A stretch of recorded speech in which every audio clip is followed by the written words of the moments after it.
আমার চাচা মোবাইলে ভিডিও দেখার সময় তাকে আমি দেখে ফেলি এবং চাচা আমার সাথেও যেভাবে কাজ করল। বন্ধুরা, গল্পটি সম্পূর্ণ শুনলে আপনাদের মেশিন দিয়ে পানি চলে আসবে, আপনারা হাতের কাজ করতে বাধ্য হবেন।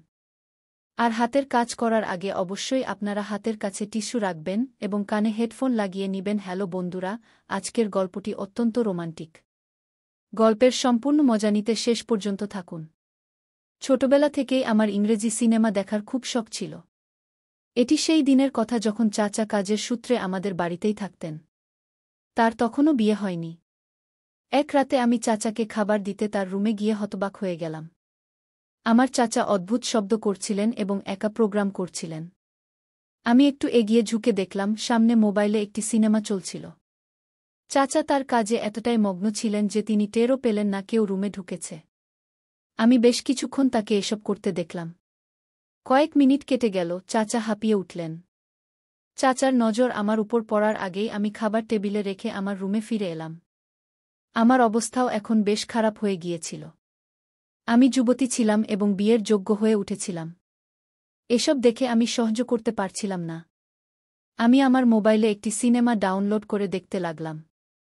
সিনেমা দেখার সময় আমার মনে বারবার চাচাজি আসছিলেন। কি আশা করছিলাম চাচা আমার সাথে বসে এই রোমান্টিক সিনেমাটি দেখবেন। আমার অস্থিরতা বাড়তে লাগল। আমি উঠে দরজা বন্ধ করতে যখন ফিরে এলাম, তেমনি দেখে হতবাক হয়ে গেলাম, কারণ চাচা আমার পিছনে কখন থেকে দাঁড়িয়েছিলেন। আমার তো পা থেকে প্রাণ বেরিয়ে গিয়েছিল। আমি কিছু বলার আগেই চাচা আমার মুখে হাত দিয়ে দরজা বন্ধ করে দিলেন। চাচা আমার হাত ধরে তার পাশে বসালেন এবং আমার সাথে সিনেমা দেখতে লাগলেন। সিনেমা দেখার সময় চাচা ধীরে ধীরে তার হাত আমার পিঠে বুলাতে শুরু করলেন। আমার মধ্যে এতটুকু সাহসও ছিল না যে আমি চাচার হাত সরিয়ে দিই। আমি আমার শরীর সম্পূর্ণভাবে শিথিল করে দিয়েছিলাম। চাচা আমার হাত ধরে যখন তার হ্যালো বন্ধুদের, স্বাগতম আপনাদের সবাইকে আমাদের আরও একটি রোমাঞ্চকর গল্পে। আশা করি আপনাদের এই গল্পটি খুব পছন্দ হবে। বন্ধুদের, গল্পটি অত্যন্ত মজার হতে চলেছে, তাই মন দিয়ে শুনুন। আমার নাম কাজল এবং আমার বয়স 18 বছর।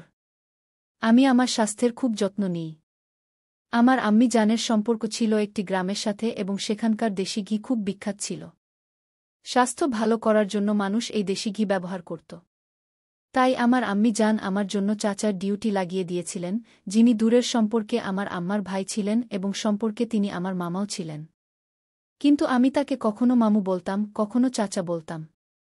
আমার আম্মি চাচাকে বলেছিলেন যে তিনি আমাদের জন্য গ্রাম থেকে দেশি ঘি নিয়ে আসবেন। আমার চাচা এখন প্রতি মাসে আমাদের বাড়িতে দেশি ঘি নিয়ে আসতেন। চাচা বেশ যুবক এবং স্মার্ট ছিলেন এবং তার এখনও বিয়ে হয়নি। তার জন্য অনেক প্রস্তাব এসেছিল এবং আমার নানিও চাইতেন যে তার দ্রুত বিয়ে হয়ে যায় এবং তিনি তার ভালো বয়সে বিয়ের মজা নিতে পারেন।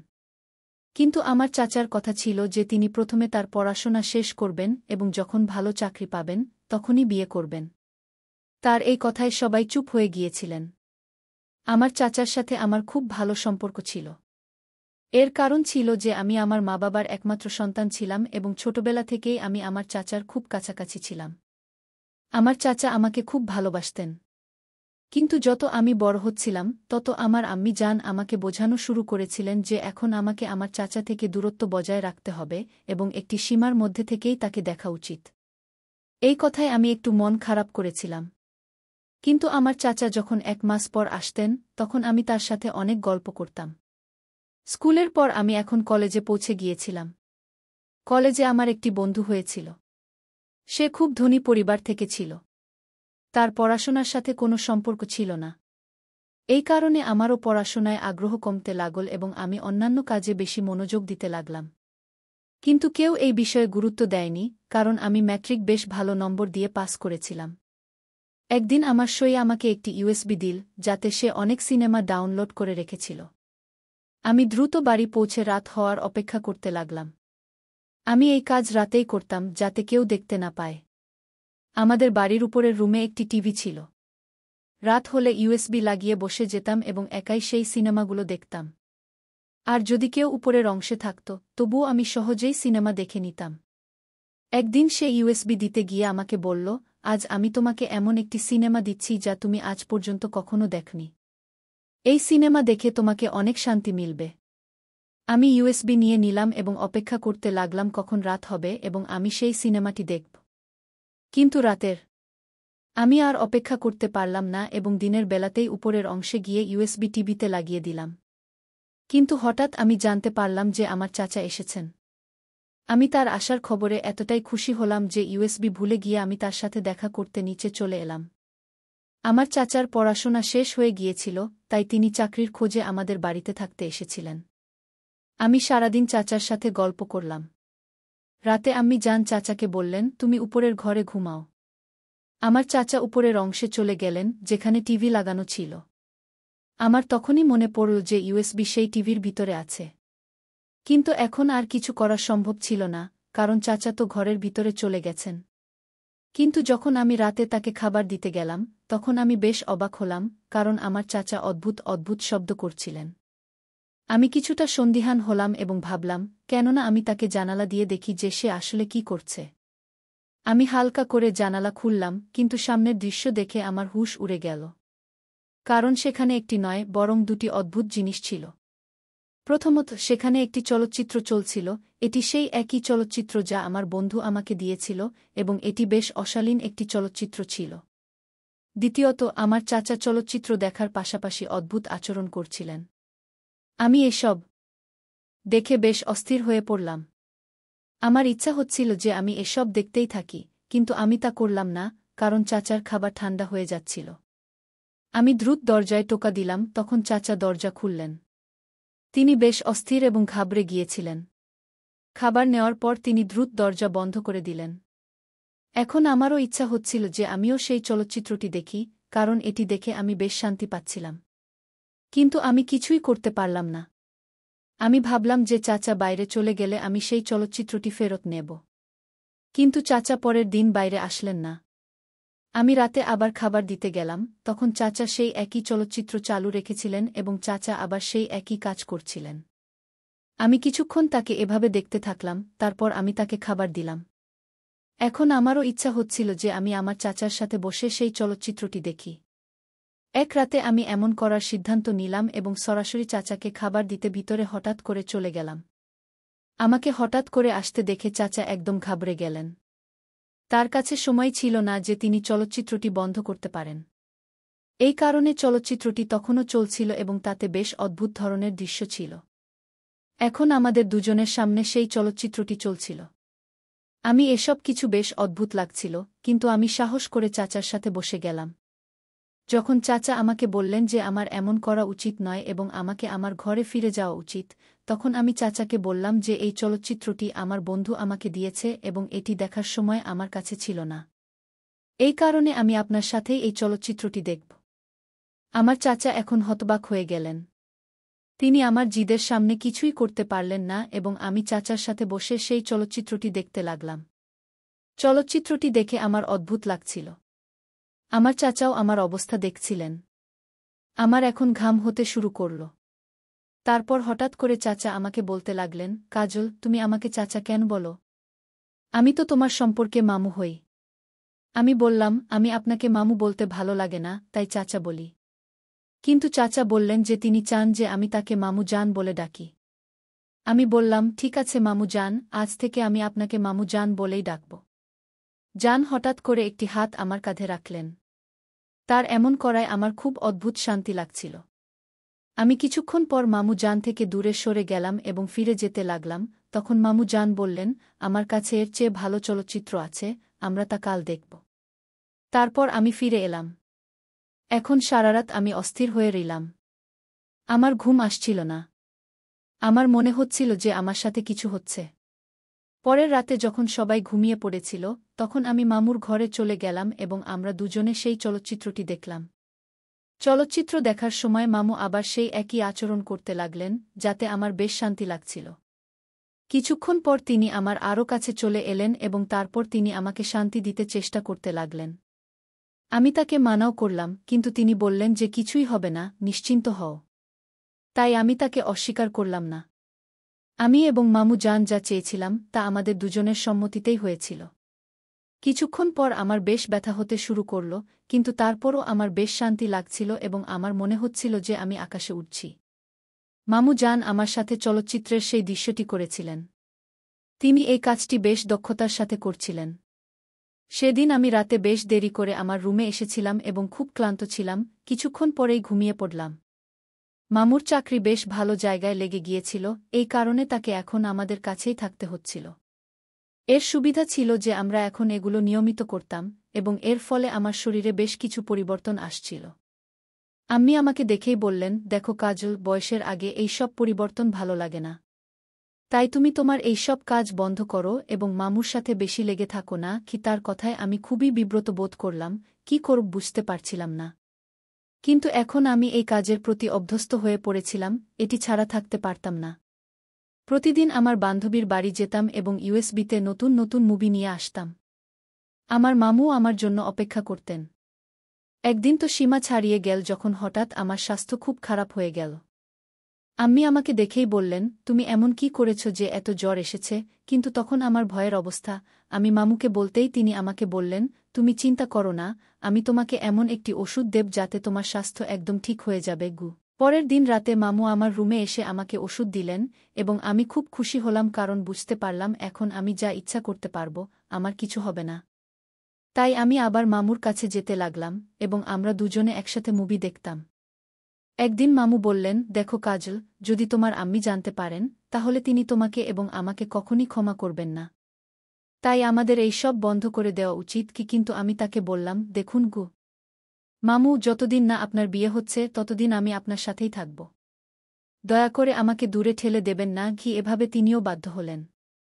কিন্তু একদিন হঠাৎ আম্মি একটি মেয়ের কথা বললেন এবং বললেন, এই মেয়েটি আমি তোমার মামুর জন্য দেখেছি গু। আমি মেয়েটির ছবি দেখে হতবাক হয়ে গেলাম, সে আমার চেয়েও বেশি সুন্দর এবং স্মার্ট ছিল। তার ফিগার খুবই আকর্ষণীয় ছিল, যা তার সৌন্দর্যকে আরও বাড়িয়ে দিচ্ছিল। তাকে দেখে আমার প্রচণ্ড ঈর্ষা হচ্ছিল। মামু বুঝতে পারছিলেন যে মেয়েটি আমার একদমই পছন্দ হচ্ছে না।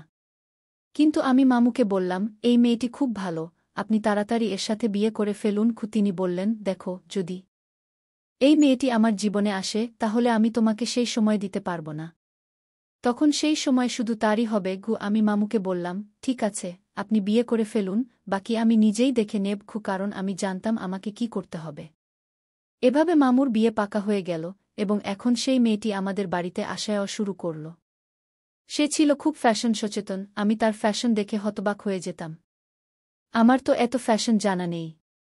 একদিন সে খুব সিল্কি এবং টাইট পোশাক পরেছিল, এবং মামু তাকে খুব গভীরভাবে দেখছিলেন। এটা দেখে আমার প্রচণ্ড রাগ হল। হঠাৎ মামু তাকে তার রুমে নিয়ে গেলেন। এটা দেখে আমি আরও হতবাক হলাম, ভেতরে কি হতে চলেছে বুঝতে পারছিলাম না। কিন্তু আমি ভেতরে উকি দিয়ে দেখতেই আমার হুঁশ উড়ে গেল। মামু তো বিয়ের আগেই সেই সব করছিলেন যা একসময় আমার সাথে করতেন। কিন্তু আমি কি করতে পারতাম? মেয়েটি অদ্ভুত শব্দ করছিল, যার ফলে মামু আরও বেশি উত্তেজিত হয়ে পড়ছিলেন।